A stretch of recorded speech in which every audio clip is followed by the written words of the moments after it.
Hello, this is Chapter 16, The Late Agrarian World 2, Hierarchies in a Global System, 1500 to 1800.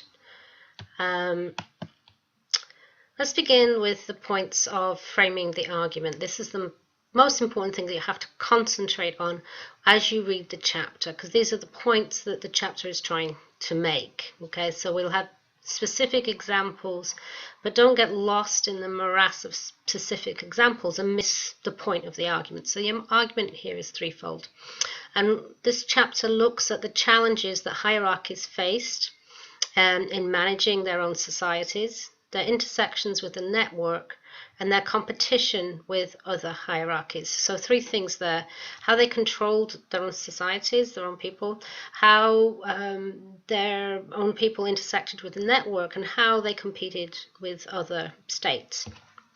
We look at three major patterns of hierarchy relations. Firstly, the closing of the Central Asian steppe, so how the steppe, we've talked about the Mongols, was hemmed in from different sides by empires, by the expansion of the Russian Empire, by the Chinese, and by the big three Islamic empires, the Ottomans, the Mughals, and the Sassanids. Okay.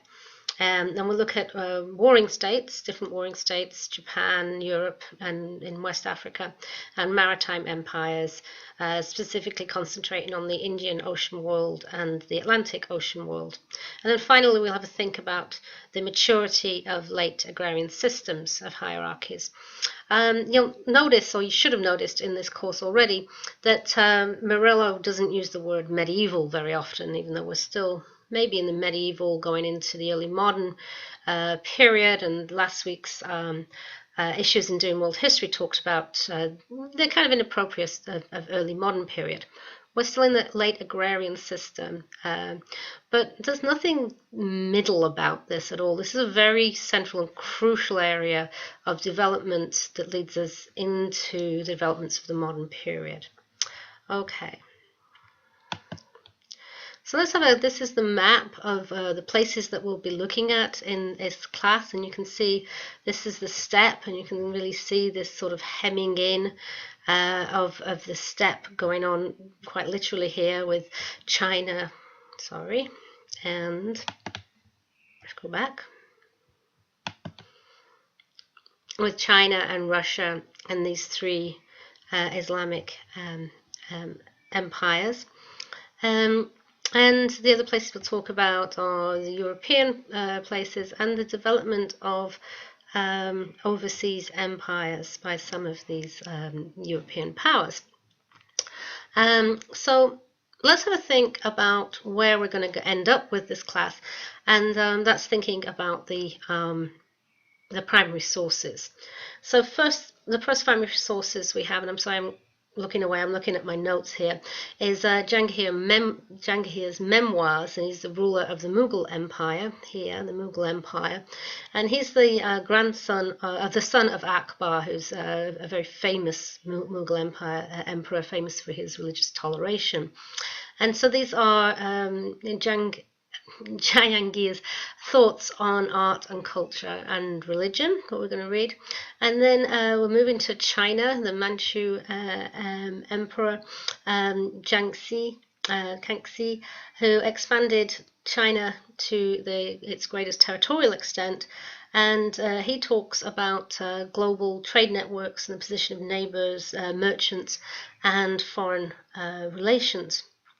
Then we move to Russia and the decrees of Peter the Great, which can sound a little odd to us, but we have to think of where Russia is trying to position itself and what Peter the Great is trying to do at this point in time. So we have laws that he sets down here that people in court should wear Western-style dress and shave their beards. He wants Russia looking like these people and not looking like these people. This is basically how he's trying to orientate Russia, while also trying to foster progress through shipbuilding and an Academy of the Sciences. So that's what we're going to be reading from Peter the Great. And then we move to Japan and the Tokugawa shogunate. Tokugawa Iemitsu is coming to power after a period of a long period of warring and division in Japan.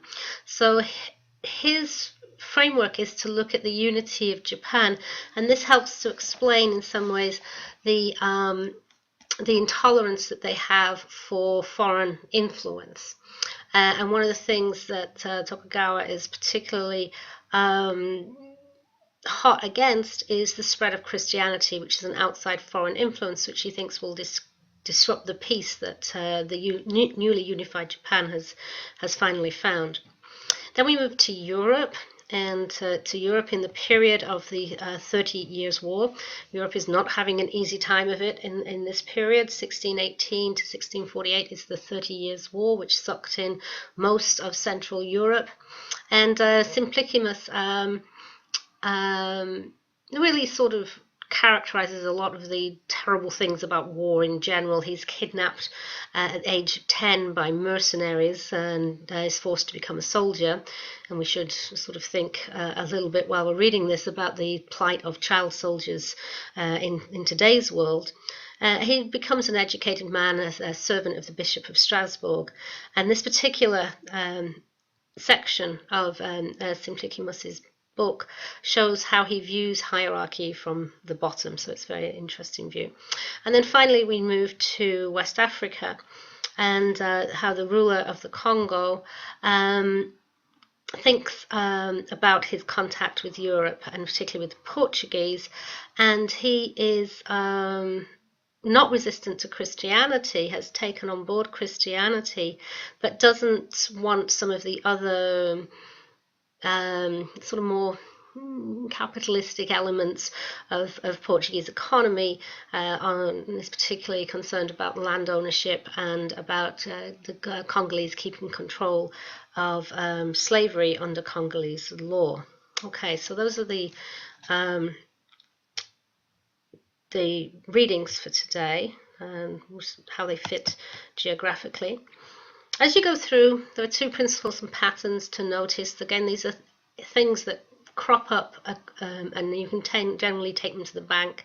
These are the long-term patterns that are pointed out in the margins that you'll see developing from chapter to chapter. So there's two of these that are worth noting in this chapter. First is that the state-level societies spread, and the complexity in general spreads.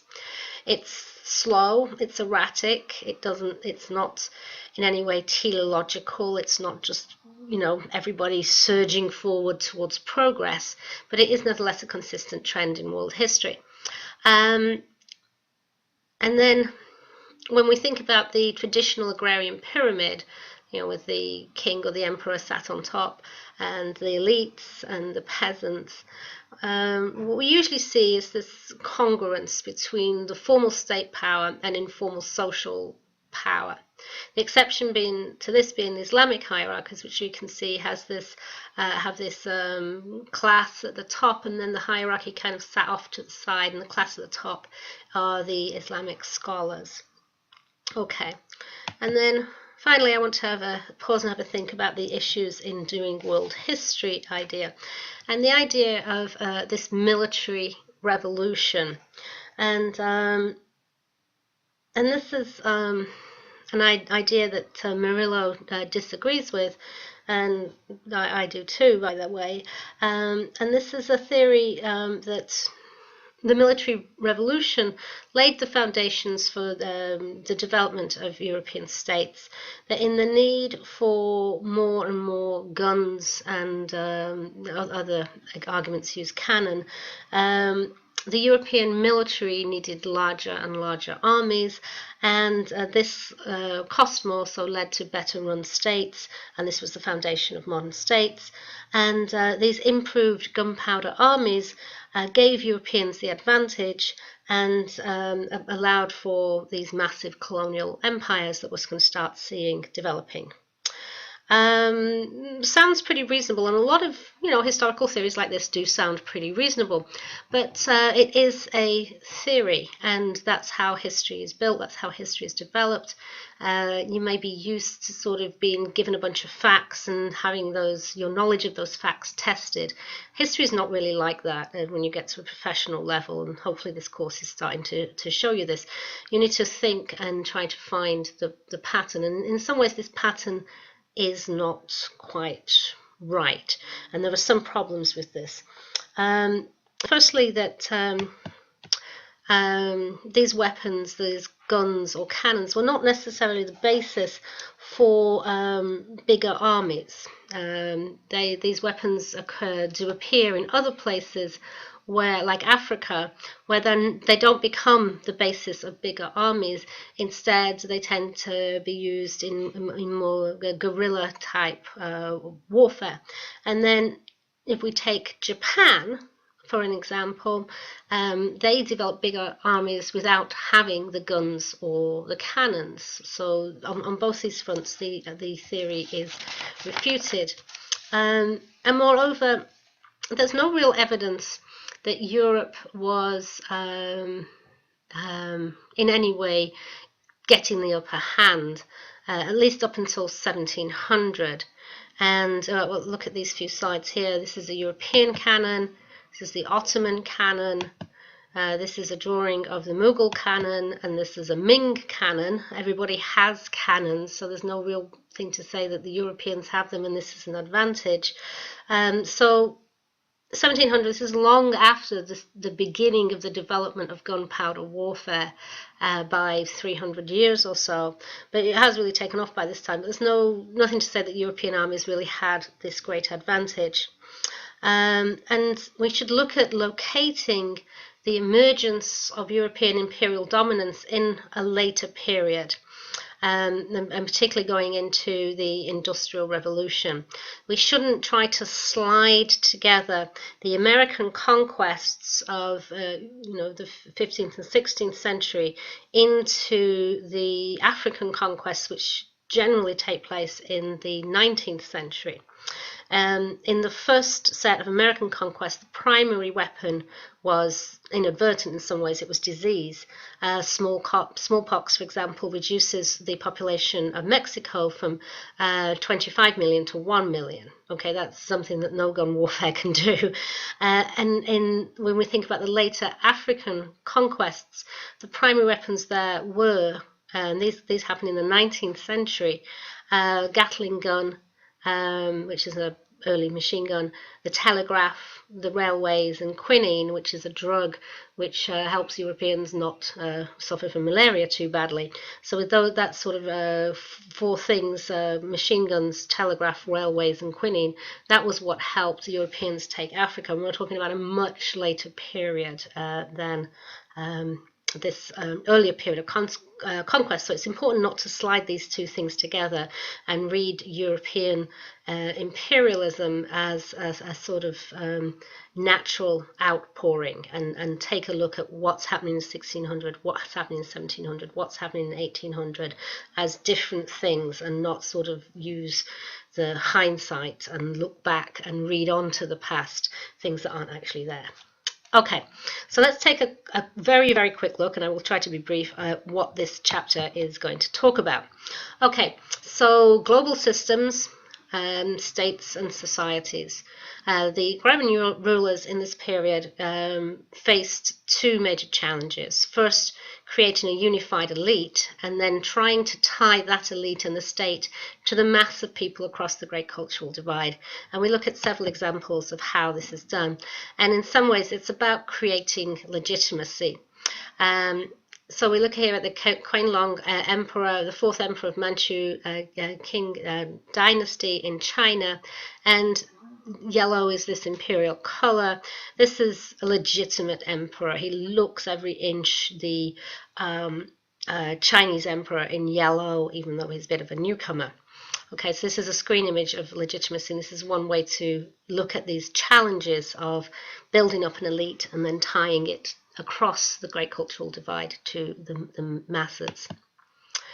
Okay, so you'll look at these in much more detail as you read the chapter, but we're looking at a little bit of a different switch up between Ming China and Qing China in 1600 and 1700, in that the role of the emperor has become more militaristic.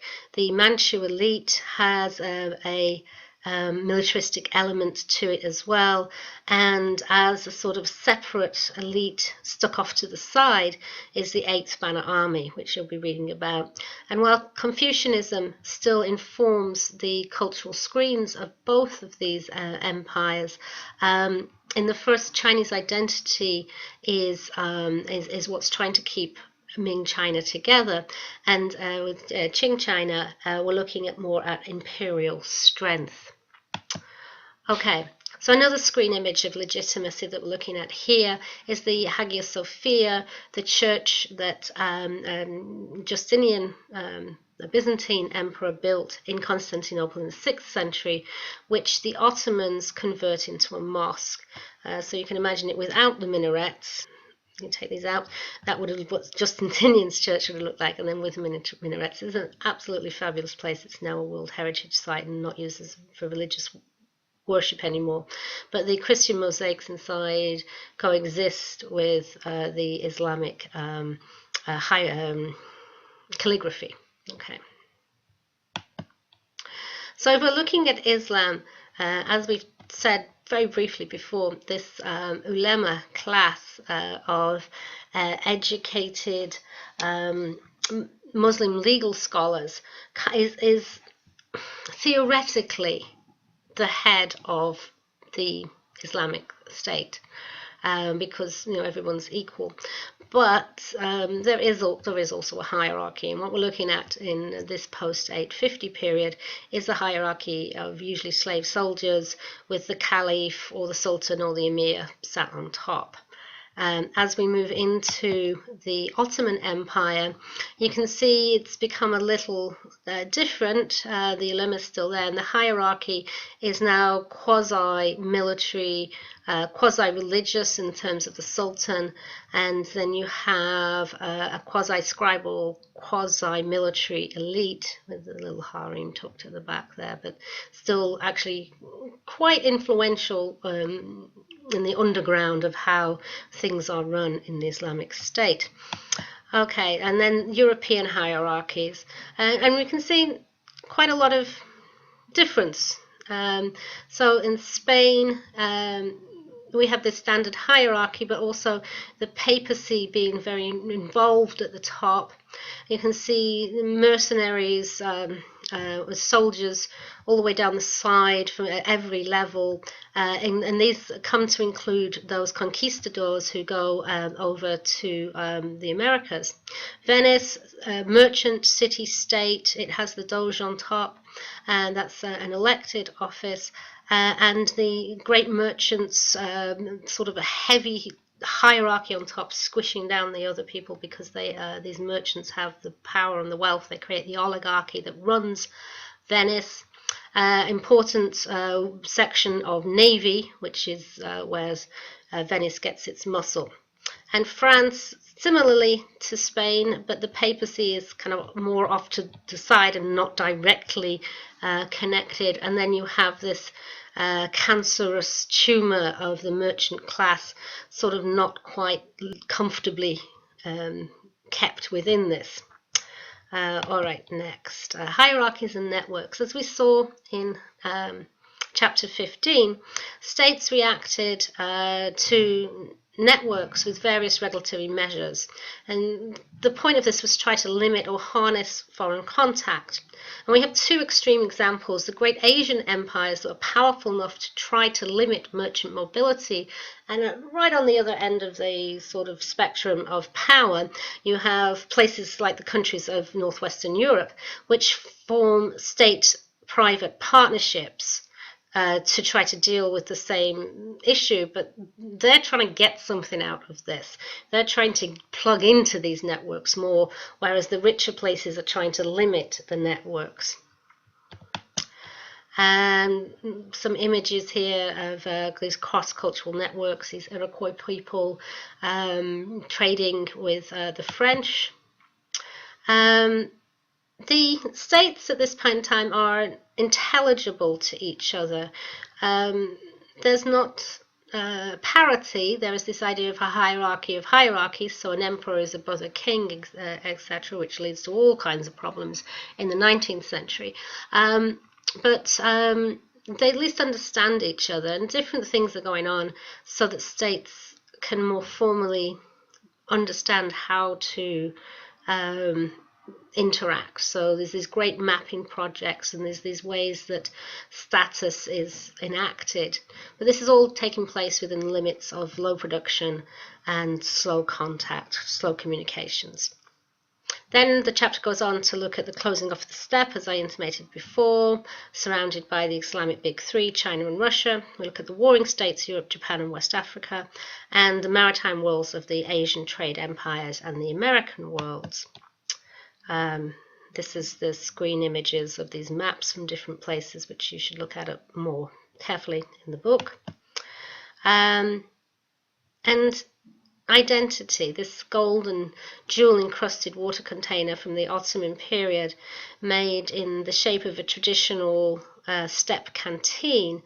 It's the Ottoman attempt to maintain steppe nomadic identity. The Ottomans come from the steppe, but then settle in the area of Turkey and become a state. So they're exploiting the resources as rulers of a sedentary empire, but still sort of harking back to their nomadic roots for legitimacy. The Taj Mahal, this beautiful palace, is Persian influenced. So looking at the roots of Islam roots of Islam was further down, but the development and flowering of Islam in Persia, but then bringing it round and into India.